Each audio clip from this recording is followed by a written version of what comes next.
Constitution is no longer upheld. But where does this all start? It goes back to not just the nation as a whole, but what's the nation composed of? Well, states. States are composed of counties. Counties composed of cities and all that, but it comes down to the individual's level. That's us. That's where it comes down to, the individual's level. When you look at the founding fathers, when they understood what freedom meant, it was not only freedom from tyranny, as they were fighting for, but they understood freedom from sin when Christ died on the cross. And when you know where you're going, or where you're going when you die, it's just to say, we all got a day. We don't know when that is.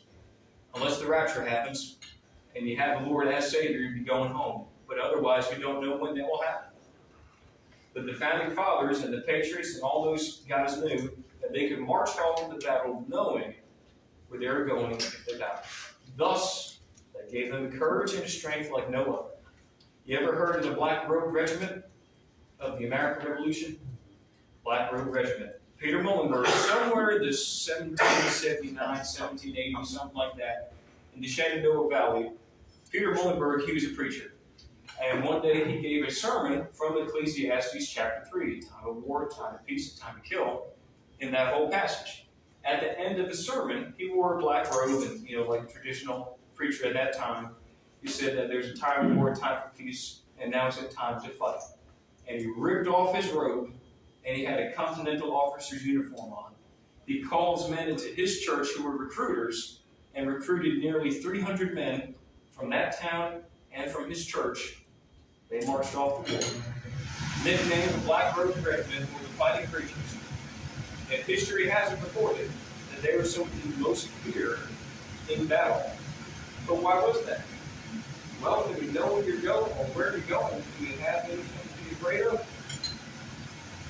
No. Matthew 10:28 says this: fear not men that kill the body, but fear him who destroys both soul and body in hell. So you look at those colors. There's my explanation for the purity and how important it is for us to have our hearts made right with the Lord, as the founding fathers did, that flows back to the Constitution at the individual level, which will then make it county, state, national level. Do you know what patriotism is defined as? Have you ever heard what patriotism is defined as, like word for word? Maybe. Of course, we know it's a love of the country.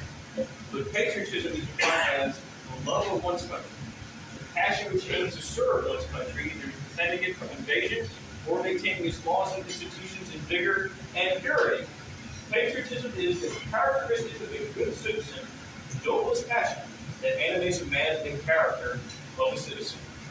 But if you notice the two words in patriotism, purity and good, is there. Because patriotism is a form of stewardship. We're called to take care of what we own, according to the Bible. It's our nation. We've got to take care of it.